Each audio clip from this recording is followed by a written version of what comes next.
Welcome to Liberty and Finance. We're going live right now with Andy Schectman, the CEO of Miles Franklin Precious Metals, and with Kaiser Johnson, Precious Metals licensed broker, as I am, Dunnigan Kaiser.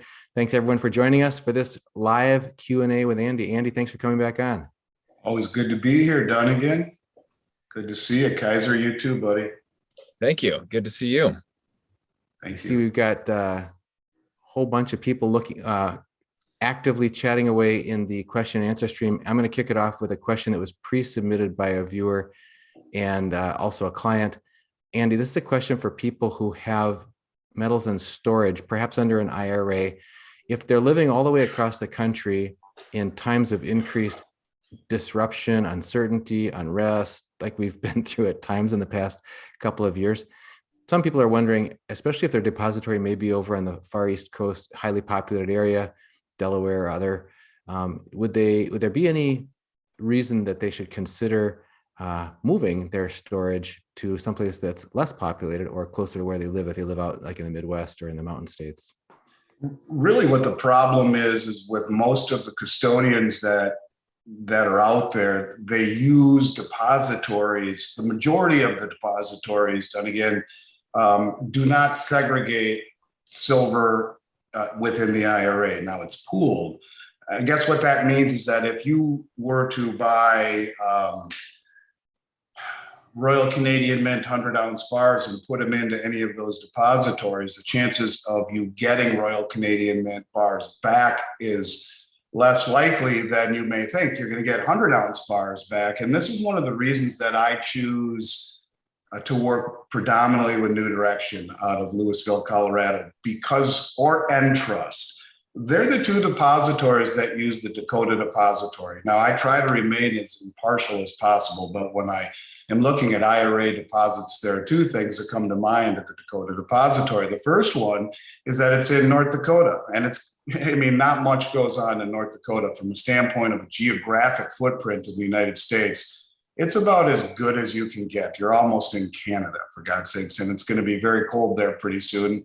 Nothing in terms of the geopolitical, or should I say the geographic risks, rather, that we would associate with the East Coast do we find in Fargo, North Dakota. But the biggest reason that I would recommend people use one of those two custodians and then choose the Dakota Depository as the depository election is that they're one of the only depositories that will segregate IRA metal, all of it, including silver. Now, I've witnessed several very troubling things without mentioning the depository on the East Coast, where clients purchased 100-ounce bars. They bought at $6 silver, almost $2 million worth of Johnson Matthey 100-ounce bars, took possession of them, and 90% of those were generic bars. Now, at the time, when they bought it, silver was $6. When they cashed in, it was much more than that. And it cost them literally almost $100,000.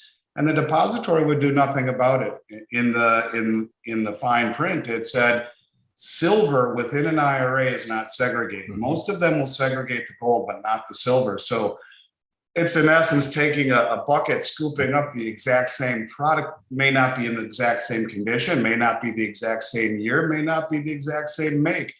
So I think it's more than just the geographic risk. I think it's also, if you're in a depository on the East Coast, I can tell you chances are that it's not segregated. It's allocated to the program, but not segregated to the specific client. And, for me, not again, the whole key to the precious metals IRA is the ability to take in-kind distributions, to be able to distribute the metal as a taxable event in lieu of a cash distribution. And if that's something that you ever intend to do, if you ever intend to take possession of your metal, I think it's really important to have it segregated. That's for sure. One of the questions we've got here, one of the first ones to come in is asking about supply chain and how we're doing as far as supply and sales go.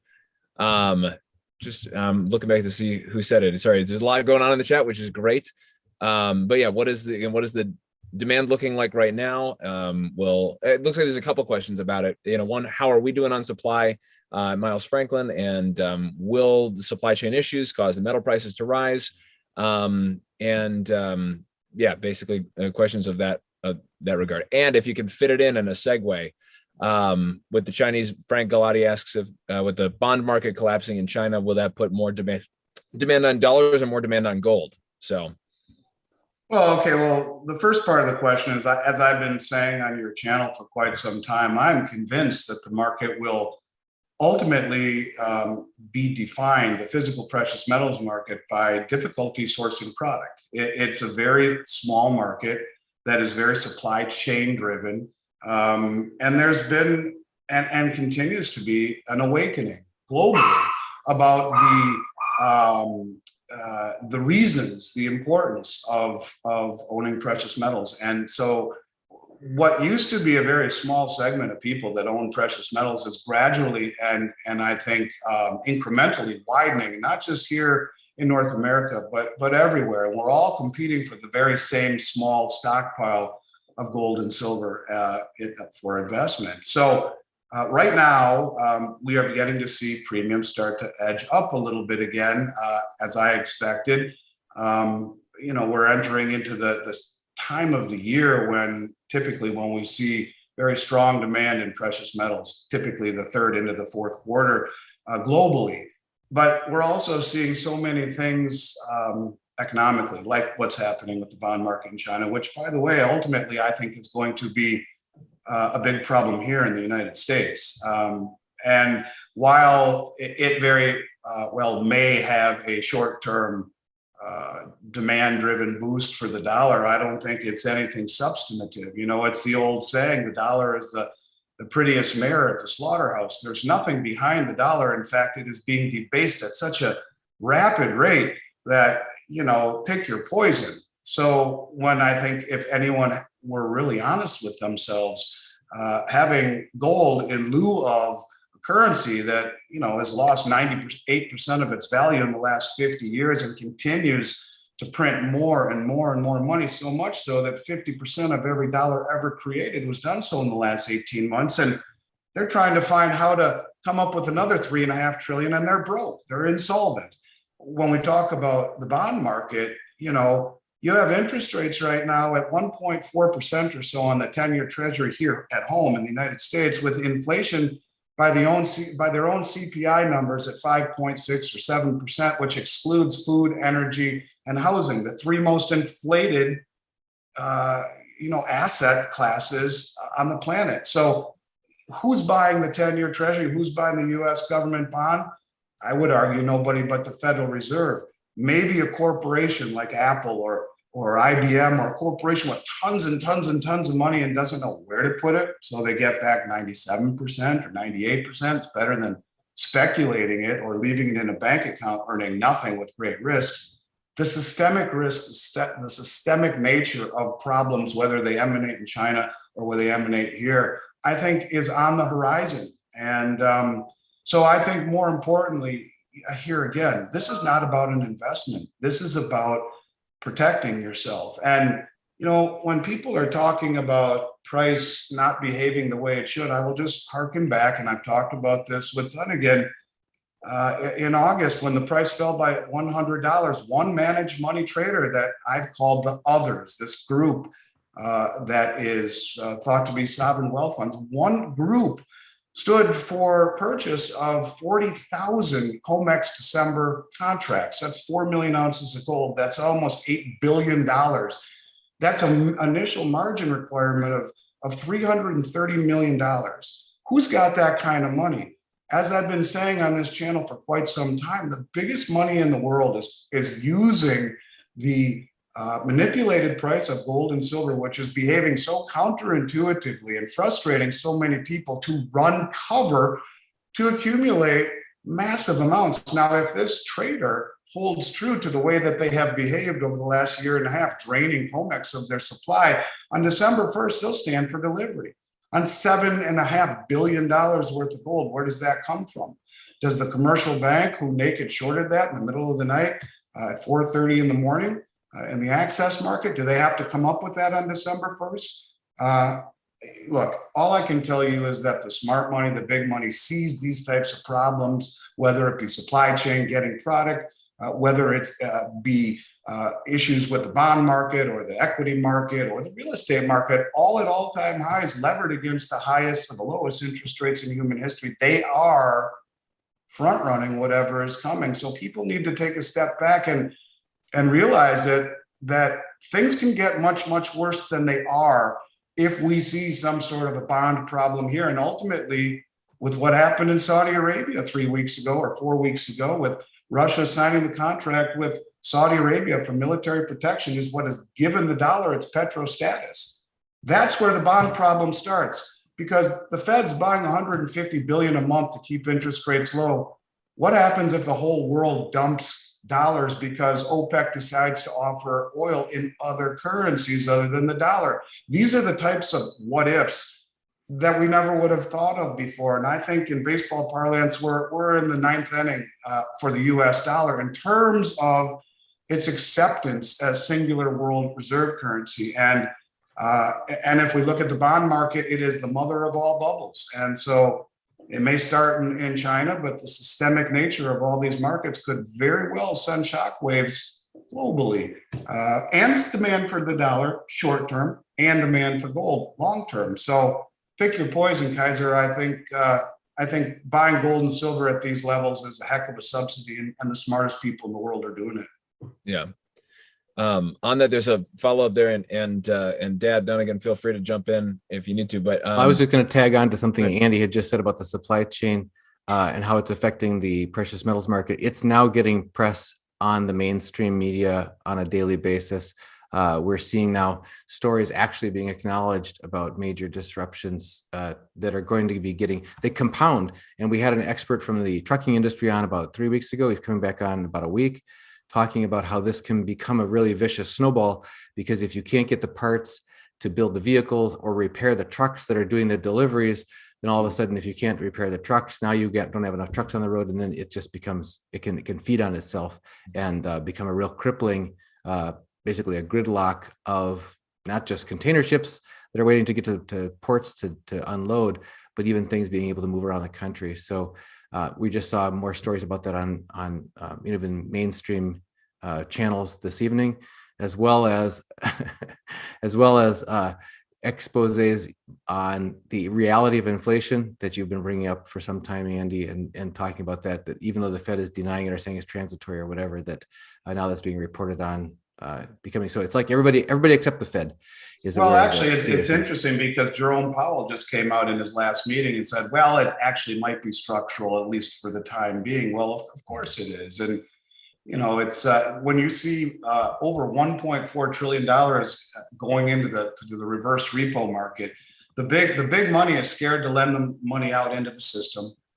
Inflation is everywhere. The economy is an illusion. And I think this is a gift. If you see what the whole backdrop looks like, and the biggest money in the world quietly exiting stage left and accumulating metal, these prices are a gift. And I mean that with all the sincerity that I can find in my soul. I think it is a gift, and I continue to buy it every 2 weeks myself. I'm thankful that I'm able to get it and at decent prices. Yeah. And on that, we're talking about major players putting and all of us putting our money into precious metals. Fazdal asks, are most of our orders still 95% silver, or are people starting to buy gold? And Veteran Prepper 1 says, what percentage of your overall portfolio should be in silver and gold? So they're two slightly different, but I'd say fairly related questions. So what should we be doing right now, and what are people doing right now, and then overall, what should your portfolio look like? Well, that's a tough question. In terms of the first question, yeah, I mean, the overpreponderance is in silver. Even seven-figure orders where, you know, someone's ordering 100,000 ounces and taking delivery, it is definitely more so silver. Now, we've seen a slight uptick in gold, but I would say well north of 95% still is in silver. And there is a global awakening, a renaissance, if you will. People see value in an asset class that is massively used in industry and is experiencing a monetary renaissance. And it's like, what other asset class can you think of that really has that kind of copious demand on either side? On one end, you have the monetary demand globally, where people are flocking into silver from central banks to sovereign wealth funds to the public globally, and at the same time in a green and digital world, an expansion in uses in an asset that is depleting in nature. There really isn't something in my mind that offers the value quite the same way that that silver does. In terms of your question, I'm going to try to answer it best I can without losing credibility, because I am not the poster child for Finance 101. I do believe that in most sense, the word diversification is invented out of fiduciary responsibility. I think that, people diversify because taking the big hit or going all in one asset class really is never a good idea, albeit I've been that way for a very long time. I think I will fall back on the wise advice from Richard Russell, who said the key to investing is to identify the primary trend. Primary trend is the way the river flows. And instead of dipping a toe in the river, and instead of being broadly diversified amongst asset classes that rarely move in harmony, now I will put a caveat to that.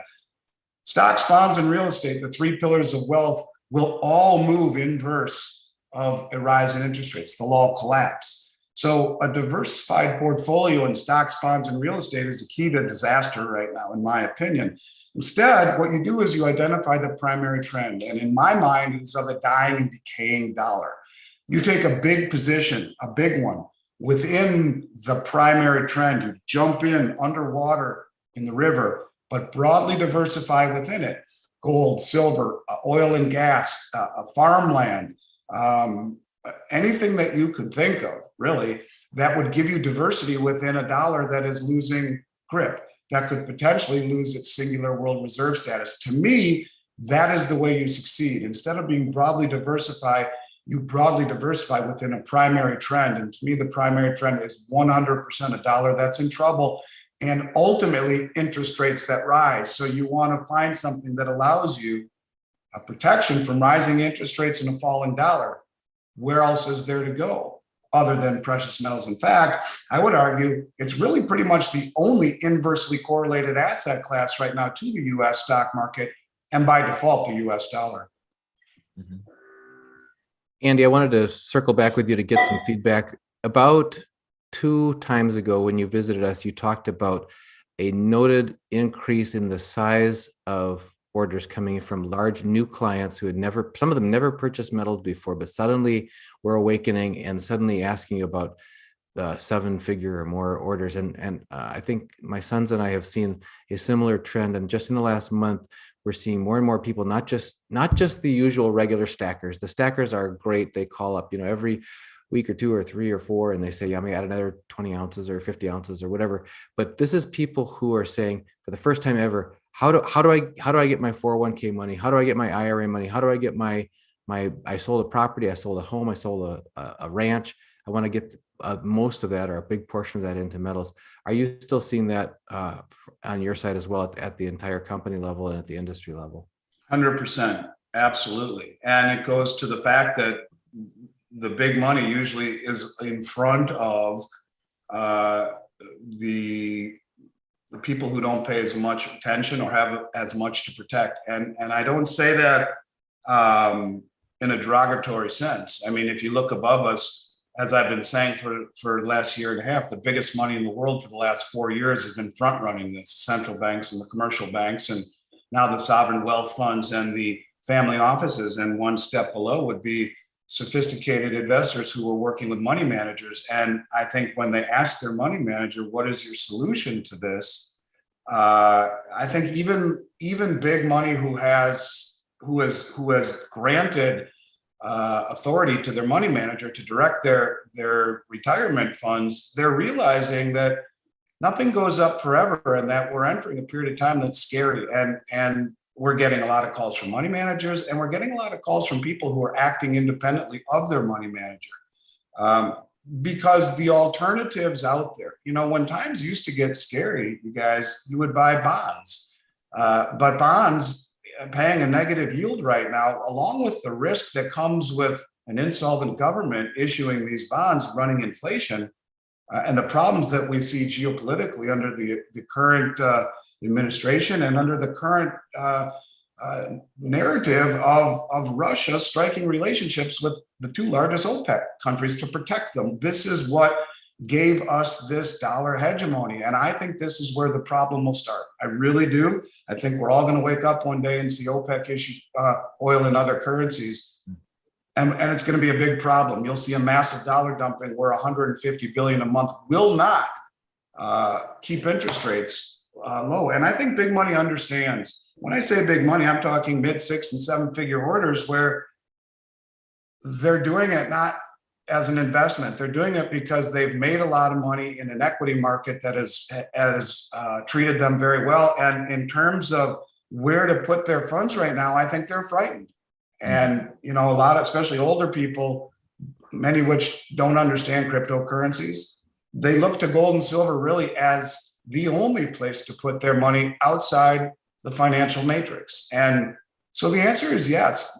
And it's something that we never saw before, because the difference, Dunnigan and Kaiser, is that before, in the 90s and the latter part of last decade, the impetus was on getting wealthy and making money. And I think people are realizing that things are maybe a little hairy and that the drive is moving from making money to keeping it. And I'll tell you, I think it's a whole heck of a lot easier to make money than it is to keep it these days. Yeah. Speaking of keeping money, Blog Manly asks, if assets are seized for payment of debt, taxes, fines, etc., would U.S. minted coins be counted at face value or at market value of the metal at the time of seizure? You know, someone asked me that question today. I've always wondered why they put a $50 face value on the U.S. Eagle, being that it's not used for currency purposes the way the old $20 coins were. It becomes a little more intriguing when we realize that the official price of gold, I think, is like $42.22 or something along that narrative. But I don't think they can do that. I mean, the eminent domain says, you know, I think it's the Third or Fourth Amendment eminent domain clause says if they confiscate your merchandise or your property, they have to pay you fair value. I think that if the U.S. government were to activate or nationalize, or confiscate through eminent domain people's gold and pay them what in essence would be right now, 40 times under what it's really worth, it would be a really big problem globally. So I would like to hope not. But the question as to why is the face value there is something that I have never really been able to discern. I understand the question. I don't think it will happen, but you know what? Desperate governments do desperate things. So if it happened, just like landlords were told that they couldn't charge rent for the last year, and which is more or less stealing from them. I don't know, you guys. I don't think that would happen, but it's a mystery why there are face value, and it's universal too. I mean, the Canadian maple leaf, the Australian kangaroo, all of them. The only coin that does not have a face value, modern coin, would be the South African Kruger rand. And but everything else does, and it's typically $50 for the 1 ounce gold coin. Mm-hmm. Speaking of other face value versus intrinsic value, we had a viewer ask about one thing we haven't talked a lot about is platinum and what the action of platinum is right now, and versus what has been and what you expect and that kind of thing. Platinum is mainly an industrial metal. It's used in catalytics, primarily in diesel. It's also a major component in the new batteries for electric vehicles. I believe it is in connecting parts. I mean, it has a vital role in batteries for vehicles, but fuel cells. Yeah, and fuel cells. Thank you. That was a loss for words there. It to me is a tertiary play. It's when the world looks to preservation, I think they look to gold and silver. I understand why people would ask about it. It has the same type of argument that silver does in its relation to gold, and certainly in its relation to palladium. I find it to be intriguing from a mathematical standpoint. I think people could own it, but to me, gold and silver are a better play because I think you're not seeing major acquisitions in platinum by the huge money. You're not seeing tons of deliveries off of COMEX. You're not seeing central banks purchase it. But I like the play in that, in its relationship to gold and palladium, it's wickedly undervalued. So, it's shorted on COMEX just like gold and silver is. And so, when the whole thing breaks apart for silver, which I expect it to, and gold, I'm assuming platinum will behave very well too. And look, the moral of all of this, you guys, is that price discovery has gotten really messed up through manipulation of interest rates, manipulation of the markets, easy money. It's created a difficulty in everything, whether it be valuing precious metals or real estate or anything, equities, bonds. They're all messed up because of the current environment. And certainly platinum has a very convincing argument in the mathematical sense, but to me, I find it to be slightly lacking in the historical preservation sense. Mm. Andy, another question that viewers are asking and that a lot of our clients have been asking when they call us recently is about the amount of their investable net worth that they should consider putting into metals. And we talked about that briefly when we had a live stream last week.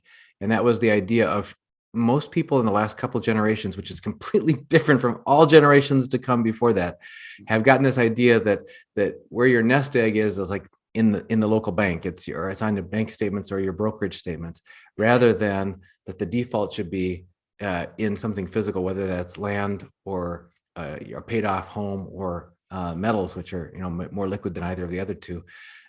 So we talked about that concept of using metals as the default, and then asking, in this current environment, how much risk do you really want to take on? Because people have been seeing, for the last decade plus, stock markets marching forward and that sort of thing. And it with a short attention span, it becomes very tempting to think that that's always going to continue. I know you've talked to us some about that, but your thoughts when people ask you about what portion of their investable net worth, and everybody has different life situation, but guidelines or thought processes that you encourage people to consider when they're trying to answer that question for themselves. I look backwards instead of trying to answer that question in a kind of a trite manner. I say, look, you got a currency that's 130 or 40 trillion dollars in debt. When you talk about Medicare, Medicaid, Social Security, government, military pensions, and whatnot, on top of the national debt, those are all unfunded liabilities. You have interest rates at the lowest level in human history. A trillion seconds ago, as I'm fond of saying, was 31,688 years ago. We're spending more money on infrastructure bills that we don't have, whether we need it or not. We are de-incentivizing people to work. We're de-incentivizing creativity and entrepreneurism. It's a situation where I think the country's in trouble. And when we see what the biggest money has been doing, de-dollarizing, when we see the things that are happening around the globe, as I mentioned, with Russia and Saudi, and when we see the Chinese Belt Road and Rail Initiative, where 70% of human population is being indoctrinated into the new digital Chinese yuan, 45% of global GDP. I mean, all of these in a chess game, the pieces are moving closer and closer to checkmate. And when you talk about the debt, when we see that seminal moment, when we cross that Rubicon and interest rates rise, that's when it gets really scary, because all three asset classes are inversely correlated to the rise in interest rates. And it used to be stocks and bonds were inversely correlated of one another. They're not any longer. They're positively correlated, but all inversely correlated to a rise in rates. And that's the real thing here. I would ask myself, what exposure do I want to a currency that much in debt, and the possibility at some point of rates rising in an event on a Monday morning that you have no control over and no time to reposition to get out. So I would work backwards from that and say, not how much gold should I own, but what exposure do I want to this system, and then work backwards from there. I think that it'll be a number bigger than most money managers would ever tell you is prudent. And let's remember about the advice that you're getting from money managers. They used to be stockbrokers, now they're money managers, and I'm not disparaging them as a group. I'm just simply saying when you listen to advice that you're given by a group of people whose wealth is maintained by money under management, you have to stop and take a step back and say, well, am I getting impartial advice? I think your gut is your best financial advisor, and you need to listen to it. We are in uncharted waters that no money manager, no economist, nobody has ever seen. I listen to all the people on your show, Dunnigan. I read.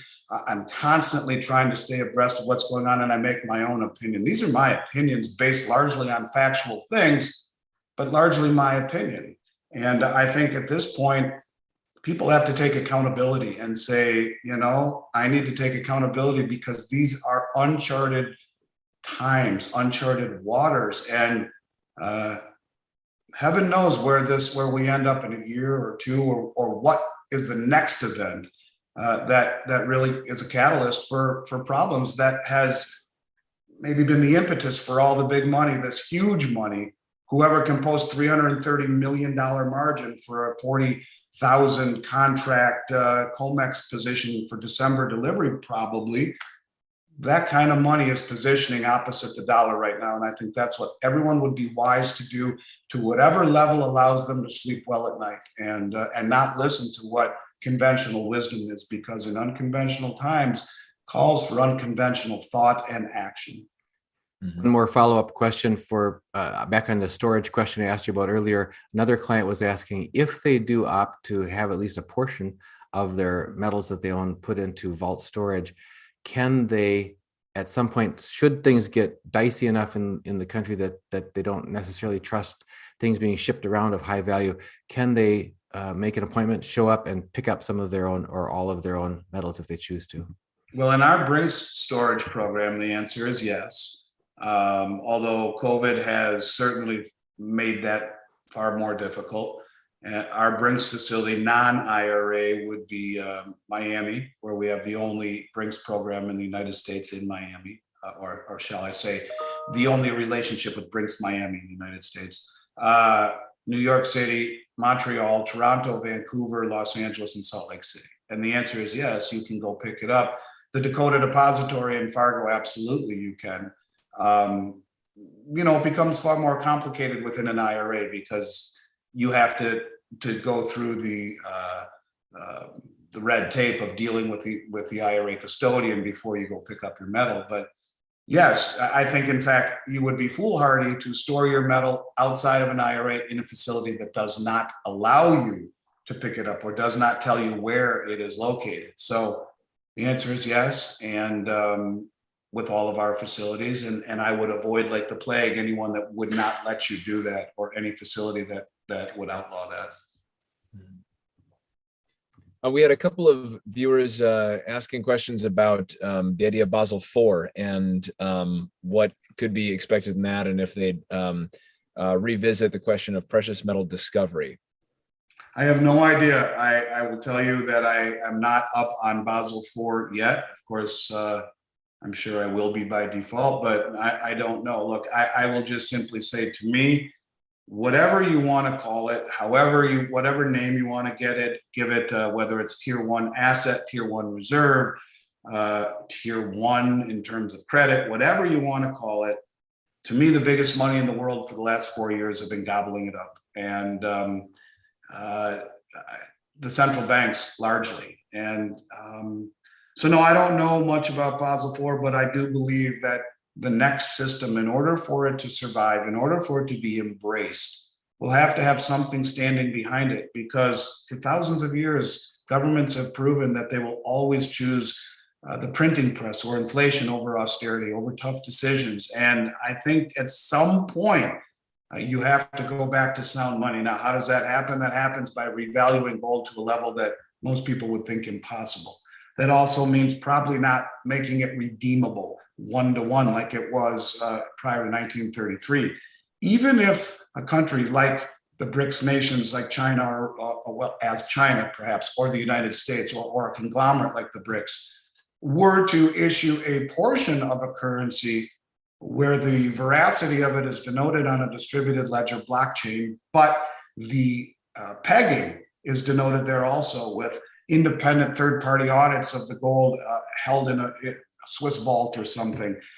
If it were done right, I think it would immediately be accepted, where you can have accountability, transparency, and rest assured that, you know, when you save in a certain currency, that you're not losing 98% of its value like we have since 1971. And it has. I mean, the dollar has lost almost 100% of its value since 1971 in relation to gold and other things. So, and that's because we left the gold standard and went fiat, and that's what governments will do. And I don't know what Basel IV will bring, but I will tell you that I think the central banks and the policymakers will embrace gold as a peg to a new standard, or I don't think anything will ever be trusted again. Mm-hmm. Andy, we wanted to give you a chance because some of our viewers who aren't used to hanging out with us for a full hour might want to find out about the weekly special before we, if they have to sign off early. So if we could maybe take just a few minutes to cover what the weekly special is and then jump back into some more viewer questions. Yeah, so let me just make sure I give you the right price here, because I get lots of numbers jumbling around in my head. I can share them on the screen. Would you share it? Thank you. I know that Absolutely. we're doing the 2022 gold and silver UK Britannia, and I tried to price them at the best price in the United States. I think it was what, $3.69 over the price of silver. Yeah, I mean, that's as good of a price as we've seen on them in 18 months. Those are going to be 2022s, brand new. They are being released to us, I believe, next week. We have quite a few of them on the way. And this is what you have to do, by the way, nowadays. You have to buy the 2022s, you know, 6-8 weeks in advance, pay for them up front. And this is how difficult it is to get product. They haven't even been released yet, but we've paid for them and they are on their way. And it will be, that's as good of a price as you'll find on any major mint coin, whether it be the Britannia, the Kangaroo, Philharmonic, American Eagle, of course, much higher, and the Maple Leaf, and great price. And we also did the same thing on the gold, if I'm not mistaken. Do you have a picture on that? Sure do. One moment. Do the 2022 gold Britannias also. Give me a second. Oh, my wordy word. Gotta find it. That's all right. You know, at the end of the day, oftentimes my brain feels like a Nerf ball, and it's hard for me to remember the numbers. I don't have it in front of me in my computer. I think we're at 79 on the 79. There you go. Again, you know, that's what most companies are selling 1 ounce gold bars for. So you're getting a brand new coin, you know, from one of the 6 major mints in the world. It's as good of a price as we've seen literally since February of 2020 on anything gold and on anything silver. So we'll continue to always try, and even if the coins are the same a few weeks apart, we'll always try to bring the best price to your listeners. And you know, anytime you're buying anything from one of the 6 major mints of the world, US, Canada, Austria, Australia, South Africa, United Kingdom, you're getting quality and liquidity sight unseen globally. And that's certainly one of the best ones. One of the things I wanted to mention, if I understand correctly, is that we will have these in our hands within about a week to a week and a half. So if people want to get those, they can lock in today's price at today's spot price and this amount over spot.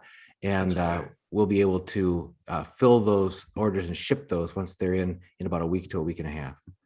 Yep. So yeah, I mean, they're already confirmed, and I believe we'll have them in our office a week, maybe this coming Monday, like actually 4, 5, 6 days. If not 6 days, I'm pretty sure they'll be in our office, our vault next Monday, like almost positive. So currently our inventory system is showing them at 7 to 10 days. So we'll. Yeah, that would be right, confirm that. because it takes a few days for them to, Yeah. they give a few day, we like to put a few days in there because of the volume coming in and out, to unpack them, to validate them, et cetera, and to pack them up to ship them. So when they come to us in bulk, we have to then get them ready to ship within 3 days. 0 to 3 days is usually what we say for a wire. So that would be right. I do believe they'll be in next Monday or Tuesday. They usually ship across the country by Brinks sometime midweek. And the next day or two, they'll start heading towards our vault in the Midwest. Mhm. Is there any more viewers' questions in the live chat that we should pull in? Let's see. I've been looking. Someone asks, Stephen D52 says, what do you like better, an American silver dollar or a generic silver round for the same price? Realize less silver in the pre-$64. I assume they're, or pre-$65. I assume they're talking about, because this is less silver in the dollar. Well, I don't know if I understand that. So Sounds like someone wanting to buy either a 1 ounce silver bullion coin versus a $1 silver dollar that would be worth 0.715 I ounces. see. Okay. Well, They're yeah, asking it's generic bullion versus the junk silver. Okay, well, first of all, when we talk about silver dollars, there's two types of silver dollars. There's the Morgan, which was made from, I think, 1877 to 1904, and then picked up again in 1921. There's a 17-year gap there where there are no silver dollars made. And they made the Morgan for half a year in 21, and then they stopped and made the peace dollar from second half of 21 to 1936, stopped. From that point, all of the silver dollars that were made, like the Eisenhowers, there are no silver, are no silver in those silver dollars. So the only silver in silver dollars, and it is 0.77 of an ounce, he's right, would be pre-1937, 36 and earlier. I love those coins. In fact, I use a Morgan as a ball marker when I play golf, and it gets more questions than just about anything. They are a true piece of Americana. The picture behind Dunnigan's head has a Morgan silver dollar in it, as does the one right behind me, right here. Those are Morgans, but I love them. But they are a whole different animal than buying a silver generic round. It's almost like the opposite end of the spectrum, where a silver round is gonna give you, well, that's a silver, I think a Silver Eagle, I think, but it's a Morgan too. You just can't. Is it a Morgan? Yeah, I can't see it. You're disappearing in your gold stack there. But yeah, to me, the Morgan silver dollar is the most iconic silver coin ever. And when I show them to people, I often give them as gifts. They are universally oohed and awed over. But you're right, it has 0.77 ounces of silver versus a generic round that has 1 ounce. But the difference, of course, is the iconic, this sense of history and of, the way things used to be a long time ago. And so I think it depends what you're trying to do. When we talk about pre-65 silver, it wasn't too long ago that on your channel, we were selling it for under $1 over the price of, over its melt value at one point. I think it was last year, 2020 at one point. But right now it's almost $6 an ounce over the price of silver. To me, it's far too expensive. I've never really seen it but once for a very brief period of time where you could buy kangaroos, or in this case, Britannias, or just about anything, even including maple leafs. The only thing that you couldn't buy for less would be the American Eagle. But to be able to buy a Britannia, in this case, for $2.30 or 40 cents less than junk silver is something I really basically have never seen in 30 years. To me, it's too expensive. But what it is emblematic of a bull market in metals, whether it's very early bull market where people don't realize it's a bull market yet, or just the people who own it are smart enough to know they don't want to sell it to go back into fiat. So getting something that hasn't been made since 1965 or 64 rather, that is widely viewed as the best form of barterable silver. It is emblematic of the old saying, there is no bull market like a gold bull market, because going back into fiat or to gain a profit is not something people are doing or want to do. And it's getting really hard to get pre-65, like really hard to get. It used to be called junk because it was so plentiful. It was everywhere and carried virtually no premium. And now all of a sudden, in a world where people are concerned, you're paying more of a premium for that than just about anything that we sell in 1 ounce, with the exception of the American Eagle. And I've never seen that before. Yeah, actually, I was talking to a client today who was asking me about what forms and what premiums silver came in. And we talked about the American Silver Eagle. I said, of course, that's the most expensive silver coin I can sell you. And I realized, wait a minute, the premiums on so-called, junk silver or constitutional silver now are actually at or rivaling, and even some of them are even higher than the American Silver Eagle. So never seen that before. And, add that to the list of why this time is different. Andy, we have a question from Troy Ounces about, I believe he's saying that maybe a couple of weeks ago, you mentioned a client who was helping a church buy precious metals. And if you think there's a significance to that, if churches are moving into hedging their position with precious metals as well. It's God's money. I don't know how many times gold is mentioned in the Bible, but why not? I mean, here again, if the goal is to preserve money, to not to get wealthy in this environment, although it may turn out that way, but I be careful what you wish for type of thing. I think, look, where do you put your money right now? You put it in a bank where bail-ins are, I think, with the systemic nature of the banking system, bail-ins are inevitable. They wouldn't have written into law. We've talked at length about gating in the money markets. That was written into law the same time. I've talked with Dunnigan about that quite a bit. The gating of the money markets was written into law the same time the bail-ins were. When you talk about, a fraction of a percent return factored against 6 or 7% inflation stated, and we all know, we've talked ad nauseum that it's much higher than that. So leaving it in the bank is a no-no. Speculating it in the stock market is insanity. And the bond market, where a lot of people would go in times where things were a little bit quieter and more, where you're getting a fair rate of return, is the worst place to put it. So yeah, why not? I mean, again, and this is why I say, we're not selling an investment, we're selling wealth, 6,000-year-old wealth, as I've said before, that has lived through every pandemic, 2 world wars, German hyperinflation, the Great Depression, and still really the only form of immutable wealth. And it is God's money. So quite frankly, I've worked with a lot of institutions, churches and seminaries, and even college, Bible college. I think that actually people who are religious and read the Bible, understand it, look at gold differently than most people do. They look at it as money, not as gold or silver. They look at it as money because it's spoken about so often in Scripture. We have a couple of questions here related. So JM asks if high premiums are transitory or permanent. And Amir Pride 777 says, hey, how's supply looking on what we've got? And I know we touched a little bit on that earlier, but maybe if you could go a little bit more into that. I have no idea on the premiums. I mean,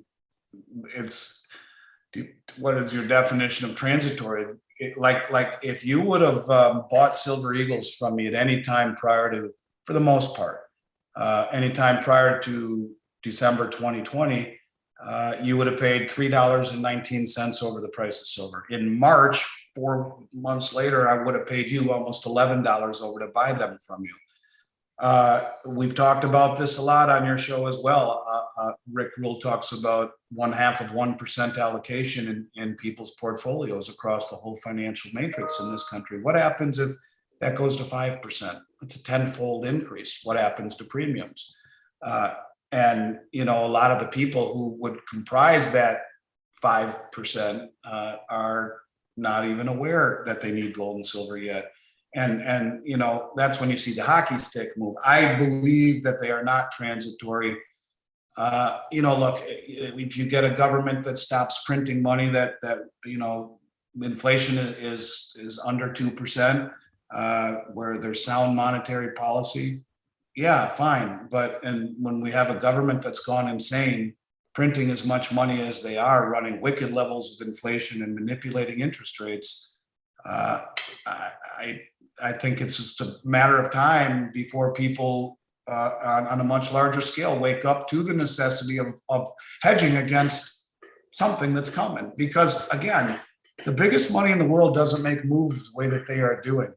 A person doesn't put a $330 million margin account on COMEX to control what is $7.5 billion in gold in a group that's been standing for delivery for 18 months.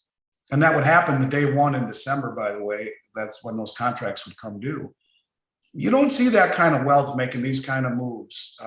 Commercial banks like JP Morgan amassing the largest physical position of metal the world's ever seen, over 1 billion ounces of silver and 35 million ounces of gold. Commercial banks repatriating their gold and accumulating it in copious fashion. You don't see this stuff, and yet no one talks about it, of course, because it's hidden behind the scenes. So they're doing it very covertly. You don't see those kind of moves if they don't expect something is coming. And so I would say, do I expect it to be transitory? If you can buy Britannias at this rate, I think it's a gift. On average, a Britannia would have been 280. So you're 80 cents over what it's averaged for the last 20 years. I mean, it's a gift. People are looking at this as a high premium. I don't think it is. American Eagle is a high premium. Silver Eagle is a high premium. It's averaged 319 over spot for most of my career. And now it's at 775. And that's a high premium. We're still less expensive than almost every company in America on them, but it's ridiculously expensive. As a US mint distributor, authorized reseller, one of only 27 in the world, I tell everyone, I love the Eagle, but they're too expensive unless you really want them. I have them. To me, a silver a Britannia at 369 or a gold Britannia at 79 over, that's not too far off of what it's normally been in a period of time where all we've seen for the last 18 months is stupid high premiums. So I don't see it getting much lower in this. And quite frankly, I think it will only get higher as more demand enters the market. Mm-hmm. That's one of the things that we also talked about when somebody asked in the Kaiser, you said we had a question about supply in general. Right. Andy, we've certainly seen spotty availability of certain products. When people call me and they ask me every morning, I take the morning shift, Elijah takes the afternoon shift, and Kaiser takes the late night shift. When in the morning, when I get the questions, people say, so what have you got in stock? And I starting wanting to rattle off the things I knew yesterday. And, right. I'm learning to bite my tongue and go look and find out, because I cannot trust anymore that what we had in stock last night is still in stock the next day. Yeah, sorry, I'm selling some of that stuff. Well, the volumes are really extraordinary. And, you know, one person called me last night when I was in the grocery store and asked if he could spend $1 million with Ethereum. And it blows me away how fast that happens. Bang, you can transfer $1 million and it gets transferred to us. And he did $1 million on silver. I never saw that, you guys. I mean, if I had $1 or $2 million deals in a year for most of my career, it was a good year. And now we're seeing them all the time. And that's why I keep saying we're seeing a bigger awareness. There's been a lot of people who made a lot of money in cryptocurrencies and equities, and taking it off the table is a darn good idea. All I can tell you is I believe it in my soul. I can see why some people would say it's disingenuous that I would say that because I own a precious metals company, but I mean it. And I am more overly invested personally in gold and silver than anyone on the planet would ever think is normal. And it's because to me, it's wealth, and I don't look at it as an investment, and I continue to buy it, and I have for 31 years every 2 weeks, for 31 years, because to me, it is money, it is wealth, and the money, the currency that we call money is being destroyed right out from underneath us. So I'll take my chances on something that's been agreed upon by everyone across the globe for the better part of 5,000 years as wealth. And that's the way that I look at it. So yeah, supply is a very tenuous thing, and it's a full-time job. I don't know what to expect on future supply. I mean, it's like, as an example, you asked me about the legal tender thing. I had talked to a guy this evening, and he said, it's funny that you say that. I wonder if it was him who wrote this. He may be.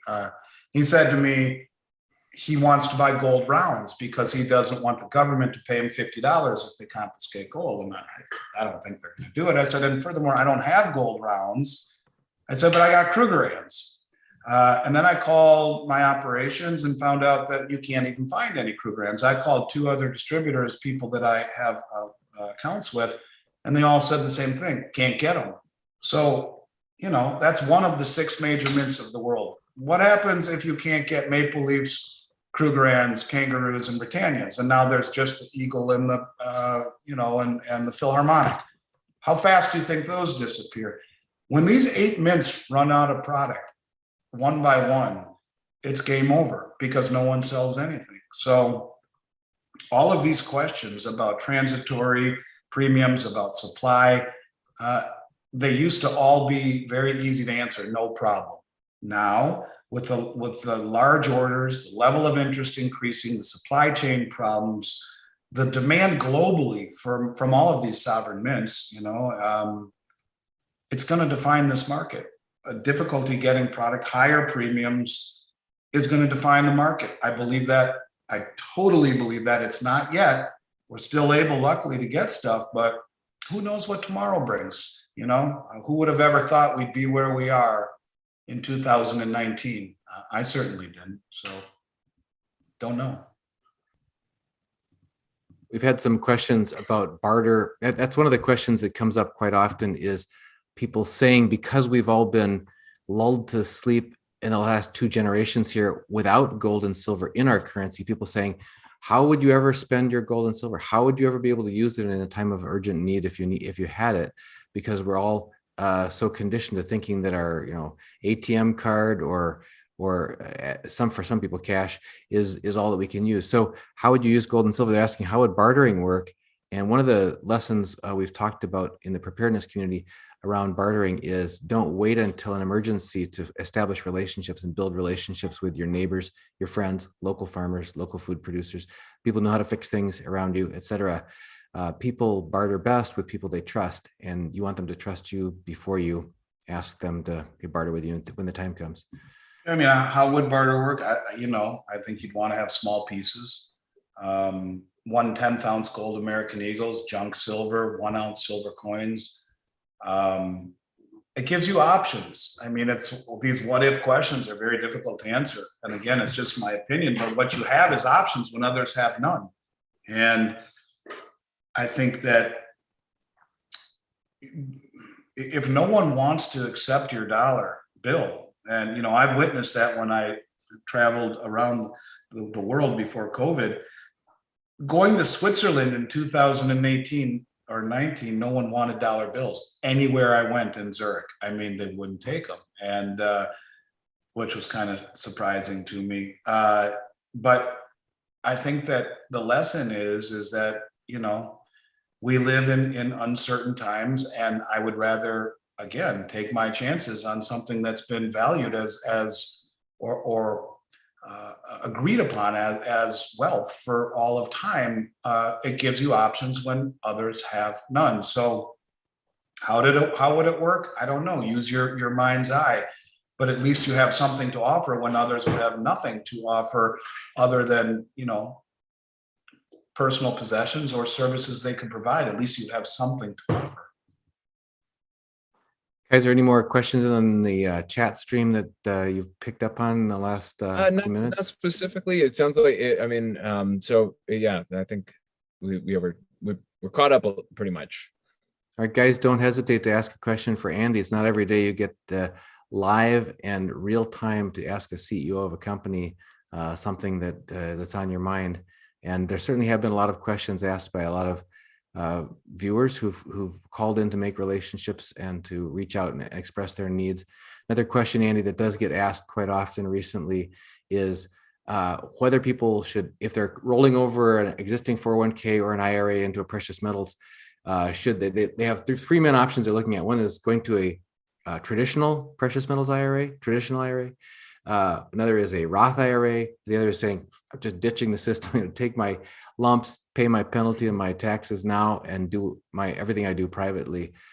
Any thoughts that you share with people who are trying to decide whether to go into a Roth or a traditional, or just get out of the IRA system altogether? Yeah, sorry, I'm having a little bit of allergy attack. My eyes watering.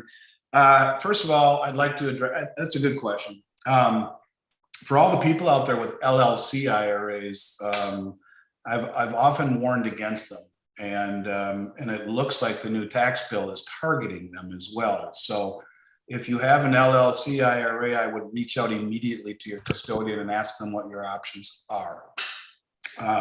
It's a big deal. In terms of Roth IRAs, you could make an argument that it's a darn good idea to, pay your taxes now before they go much higher, to convert into a Roth so that the gain is tax-free. I think the whole concept of IRAs is frightening in the respect of what the government would do if all hell broke loose. If the Saudis did make that announcement, if OPEC did start offering and the dollar was dumped, offering oil and other currencies, I think one of the first things that they would do right after gating money markets and bailing in failing banks would be to sequester IRAs. And we talked about this. I have sent some people, when we had this discussion, people asked me to send them the article that I found. In 2009, I cashed my own IRA out because there was a bill that made it to the House floor that said just this: if things got really bad, we wanted the ability to nationalize IRAs, to put all of that money. At the time, there was a $17 trillion debt, I believe, and almost to the penny, a $17 trillion pool of IRA money that could be used to stabilize the bond market. So the government would guarantee the principal and a certain rate of return, and to guarantee the interest rate market, the bond market, to stabilize it, they would take all of that money and inject it into treasury purchases. Could that happen? Yeah, why not? I don't know. It's tax is a big deal. I get it.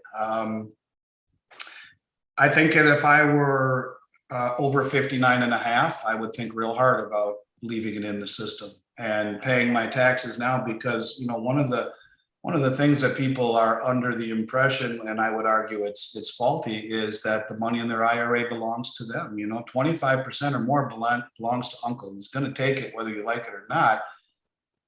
Question is, do you want to take a big liquidation distribution at one time, which could very well bump you up into a higher tax bracket, and you'd have a very big tax bill?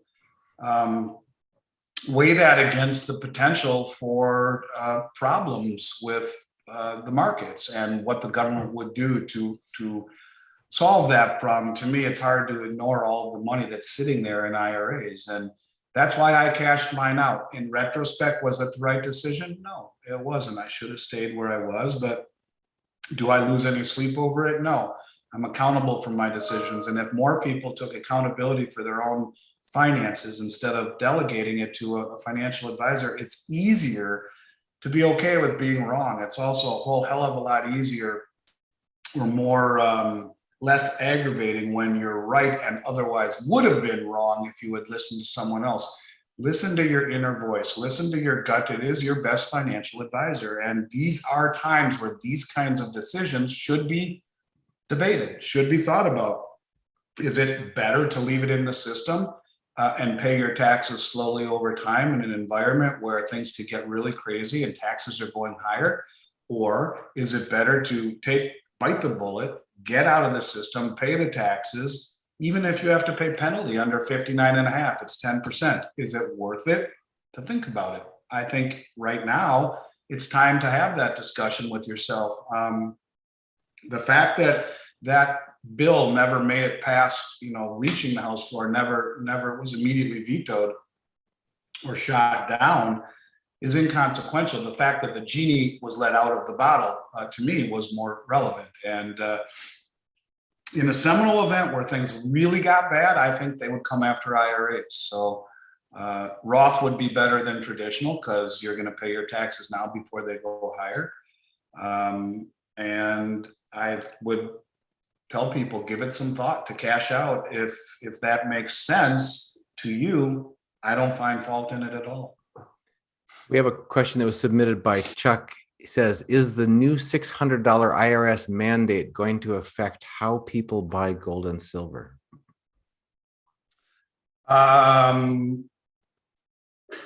Maybe, it has nothing to do with how we have to report things. The law will read, if it happens, that any institution from PayPal, Venmo, crypto exchanges, bank accounts, brokerage houses, if they're sending money to people through the system, that they have to report anything inflow or outflow greater than $600. Like, buying gold and silver is not illegal. And, when I think the number was something like $40 billion they're granting to the IRS for more auditing and more hiring of people to audit the public, to harass the public. If privacy is something that you're interested in, then I would suggest making the purchase sooner than later, because your bank is going to report anything over $600 if this bill passes. To me, it's less about the effect of buying precious metals and more about where we are as a country, that, we have to be almost proven guilty before innocent. And that kind of information gathered on everyone, to me, is, I don't understand why people all across the United States are not up in arms about this. And it has nothing to do whether or not you're a completely honest individual. This is not the country or the way that this country was founded. It's not the country that even me, who went to high school in the 80s, grew up in. Things are changing so fast, so rapidly, and there's so little uproar against this. I find it to be crazy. But what I will tell you is, I believe it is the precursor to a digital currency. The only objection people would have with a digital currency would be the loss of anonymity. Well, if they've been monitoring you anyway for anything over $600, who's going to care? I think this is step number one to indoctrinating people into a digital currency where we will go to a cashless society. And I said that on your show in March of 2020, when Nancy Pelosi came out and said COVID could live on paper in her House Subcommittee Finance bill and called for a digital Fed coin. At that point, the genie was let out of that bottle. It's coming. So will it affect? I don't know. I do know that in a world of decreasing privacy, having precious metals affords you a legal respite from that matrix, a legal exodus from the system. And you buy gold and silver and bury it in a hole somewhere. It sits there until you unearth it, and there's no reporting and it's invisible. But looks like we're heading down a road where privacy is something that will be talked about in history books in terms of at least monetary privacy. Andy, I just realized that we're over time, and in fact, we've had both my son Kaiser had to get to another obligation, as a number of our audience members had to jump on other live streams that they're going to be jumping on. Grateful for everyone's presence here. Grateful for you hanging out with us this long, Andy. It's the longest live stream I love it. Q&A that we've done.